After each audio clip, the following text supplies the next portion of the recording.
Bismillahirrahmanirrahim.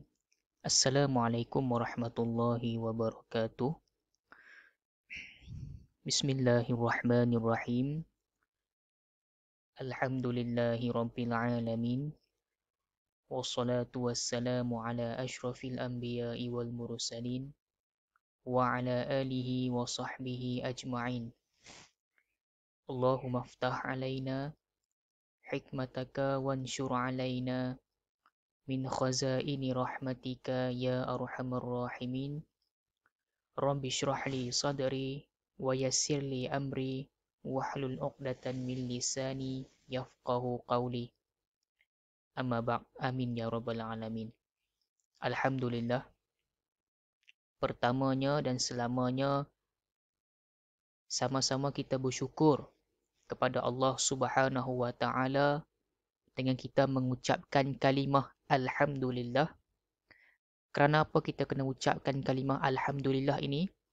Kerana Allah Subhanahu wa taala telah memberikan kepada kita nikmat kesihatan yang baik pada hari ini, nikmat kehidupan yang baik pada hari ini, tanpa Allah Subhanahu wa taala minta kita bayar duit kepada dia. Allah taala tak minta pun duit kita. Allah Subhanahu wa taala tak minta pun makanan kita, tak minta pun harta kita, tak minta pun minuman kita.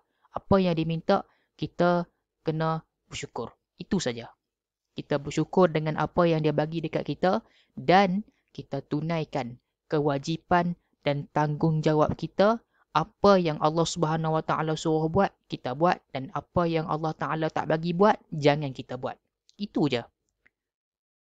Kalau siapa-siapa yang boleh buat benda ini, insya-Allah Allah taala akan sayang kepada dia. Allah taala akan bagi syurga dekat hari akhirat nanti. Itu pun jika dia betul-betul ikut perintah Allah Subhanahu wa taala dan dia tidak membuat sebarang perkara yang Allah Subhanahu wa taala larang. Baik.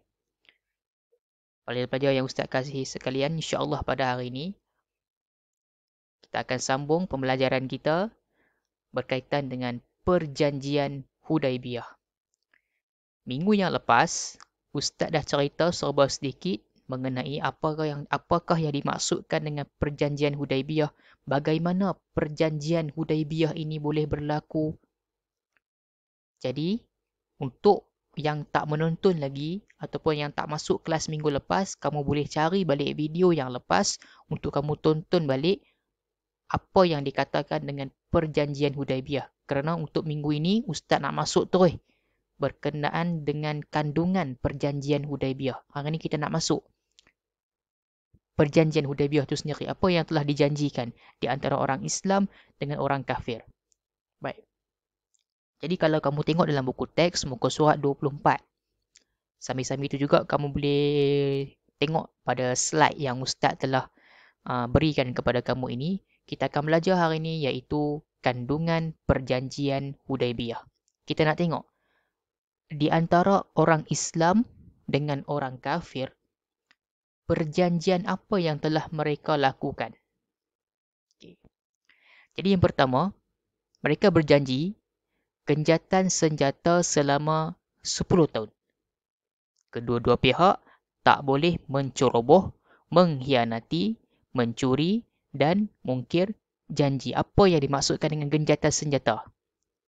Genjatan senjata ni maksudnya tak boleh ada senjata langsung. Tak boleh perang, tak boleh bunuh, tak boleh curi, tak boleh buat khianat kat orang. Maksudnya hidup 10 tahun tu aman je. Tak mau ada pembunuhan, tak mau ada pengkhianatan, tak mau ada penipuan, tak mau ada menceroboh dan sebagainya. Senjata simpan, tak mau. Selama berapa tahun? 10 tahun. Itu yang pertama yang mereka berjanji.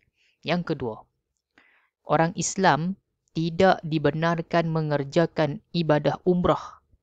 Ibadah umrah ni ibadah apa dia? Ibadah pergi ke Mekah.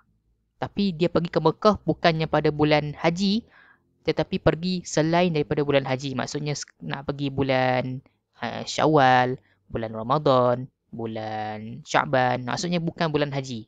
Itu umrah. Pada tahun tersebut. Maksudnya di sini, orang Islam tak boleh buat umrah pada tahun tu. Mereka dibenarkan mengerjakan umrah pada tahun berikutnya. Tidak melebihi 3 hari.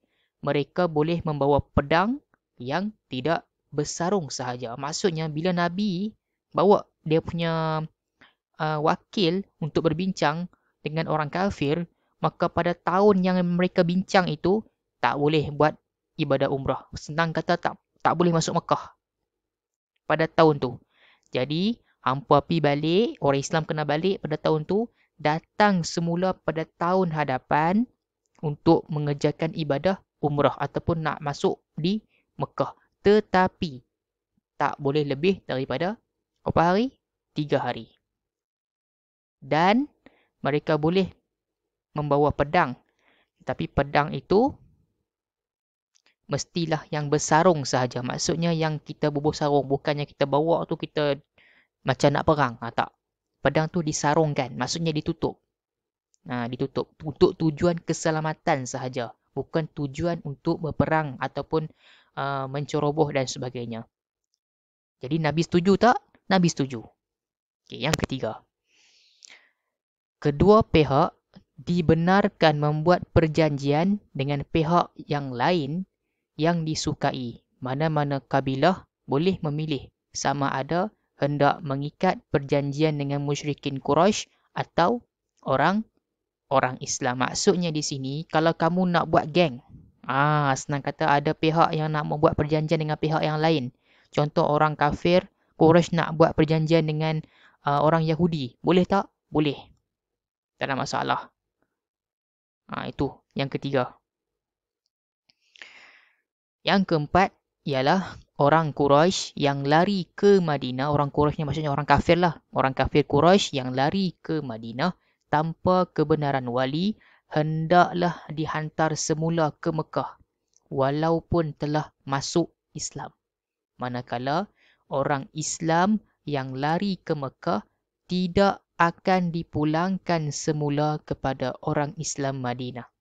Maksudnya bila mana orang kafir Quraisy yang mereka ini tinggal di Madinah, orang kafir Quraisy minta mereka ini dihantar balik ke negara mereka, iaitu di Mekah.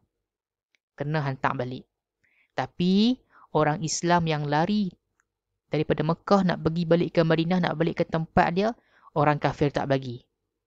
Dalam keadaan perjanjian macam ni, kamu nampak adil ataupun tidak? Nampak tidak? Tidak adil. Pada pandangan zahir mata kita nampak tak adil. Sebab lebih kepada orang kafir Quraisy. Orang Islam macam kena naya dalam perjanjian ni. Tapi Nabi kata, tak apa. Kita setuju saja. Jadi, para sahabat yang lain pun, dah Nabi kata macam tu, kita pun setuju. Ini di antara kandungan perjanjian Hudaibiyah. Perjanjian yang berlaku di antara orang Islam dengan orang kafir Quraisy. Baik. Jadi, perjanjian Hudaibiyah tercapai. Maksudnya berjaya tak perjanjian tu? Berjaya. Ini di antara satu muqaddimah sebelum berlakunya pembukaan kota Mekah. Sebelum orang Islam dapat balik kota Mekah tu, ini dia punya cabang dia. Kita kalau nak perang, kita kena ada strategi. Contoh macam kamu nak ambil exam UPKK tahun depan. Kamu kena ada strategi. Kena rancang macam mana nak dapat skor 8A dalam UPKK. Kalau tak ada strategi, kamu akan gagal. Kamu akan kalah. Jadi macam tu juga dengan nak dapatkan balik hak kita zaman Nabi dulu. Takkan kita nak masuk terus ke kota Mekah. Tak boleh. Kita kena buat cara yang walaupun nampak macam perlahan, tetapi ini antara kaedah yang mungkin akan berkesan. Dan ternyata kaedah itu berkesan. Dengan perjanjian Hudaibiyah ini, orang Islam dapat sedikit untuk masuk ke kota Mekah. Dan lama kelamaan akan dapat semula menawan kota Mekah. Jadi Rasulullah telah mendapat kemenangan yang besar kerana perjanjian ini merupakan kunci. Macam Ustaz sebut tadi. Kunci ataupun strategi kepada kejayaan yang lebih besar, iaitu pembukaan kota Mekah. Nanti kita akan tengok peristiwa pembukaan kota Mekah. Sebab apa? Sebab dah lepas berlakunya peristiwa Hudaibiyah ini, berlakunya pula pembukaan kota Mekah. Jadi kesan perjanjian Hudaibiyah ini, apa yang berlaku di antaranya, dalam buku teks pun ada, muka surat 25, musyrikin Quraisy Mekah telah mengiktiraf Rasulullah dan negara Islam Madinah. Yang kedua, semua Yahudi yang khianat diusir dari Madinah. Ketiga, dakwah Islam dapat disebarkan dengan luas. Dan yang keempat, membawa kepada dasar buka pintu kepada orang Islam Madinah. Ini di antara kesan selepas berlakunya perjanjian Hudaibiyah. Dan untuk tajuk yang berikutnya pula, kita akan belajar mengenai pembukaan kota Mekah. Selepas berlakunya perjanjian ini, ada peristiwa yang lain pula berlaku. Peristiwa apa tu? Nanti Ustaz akan cerita satu persatu.